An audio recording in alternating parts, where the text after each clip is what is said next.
করার জন্য এই দিল্লি এজেন্ডা বাস্তবায়ন যারা করতে চায় তাদেরকে রুখে দিতে হবে। আমরা ইনকিলাব মঞ্চের সাথে আমরা একত্রতা ঘোষণা করছি। আমরা মুক্তিযুদ্ধ জন্য 26শে মার্চ আমরা সুখী সমৃদ্ধ বাংলাদেশ গড়ার লক্ষ্যে আমরা কাজ করে যাচ্ছি। ইনকিলাব মঞ্চের সাথে একত্রতা ঘোষণা করে আমরা ছিলাম, আছি এবং থাকবো। আসসালামু আলাইকুম ওয়া রাহমাতুল্লাহি ওয়া বারাকাতুহু। আমি কথা বলার জন্য অনুরোধ করছি মুক্তিযুদ্ধের সন্তান এবং প্রজন্মের মুক্তিযুদ্ধ 26শে মার্চ প্রজন্মের সভাপতি জনাব সাদিক চৌধুরী, জনাব সাদিক চৌধুরীকে কথা বলার জন্য অনুরোধ করছি। বিসমিল্লাহির রহমানির রহিম।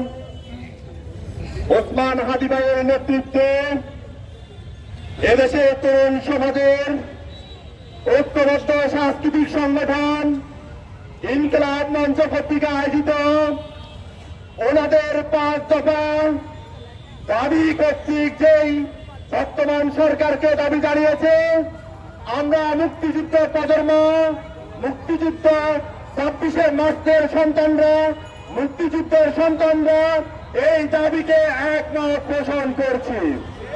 সম্মানিত প্রিয় উপস্থিতি, সম্মানিত সাংবাদিকগণ, সম্মানিত ছাত্রগণ, প্রিয় তরুণ সমাজ, আপনারা জানেন 2013 সালে যে শাহবাগ মঞ্চ নাটক করেছিল, এই মঞ্চ নাটকের মাধ্যমে বাংলাদেশকে বিরক্ত করেছিল। শুধু বাংলাদেশ নয়, বাংলাদেশ আপামর জনতাকে তারা বিরক্ত করেছিল।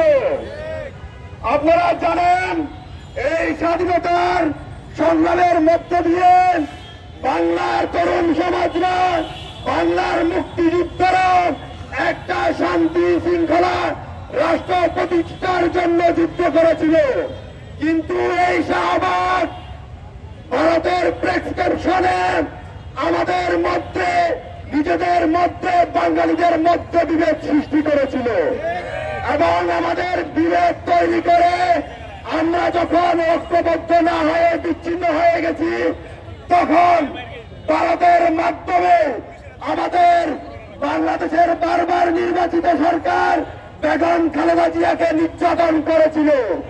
এই 75 বছর বয়সী মহিলাকে 5 বছরের অধিক কারাগারে রেখেছিল।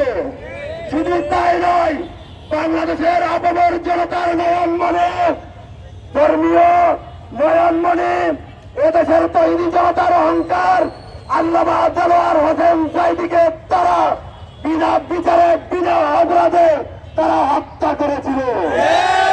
আপনারা জানেন চট্টগ্রামের সিংহপুরুষ সালাউদ্দিন কাদেরকে তারা বিনা অপরাধে হত্যা করেছিল। এই নাটক মঞ্চের মাধ্যমে আবার তারা এসেছে আমাদের যে 2024 সালে যে গণঅভ্যুত্থান হয়েছে, এই গণঅভ্যুত্থানকে নস্যাৎ করার জন্য। আমরা তরুণ সমাজ থাকতে, 24-এর তরুণ সমাজ থাকতে এবং 71-এর প্রজন্ম থাকতে এই শাহবাগীদের সকল ষড়যন্ত্র নস্যাৎকে রুখে দিব।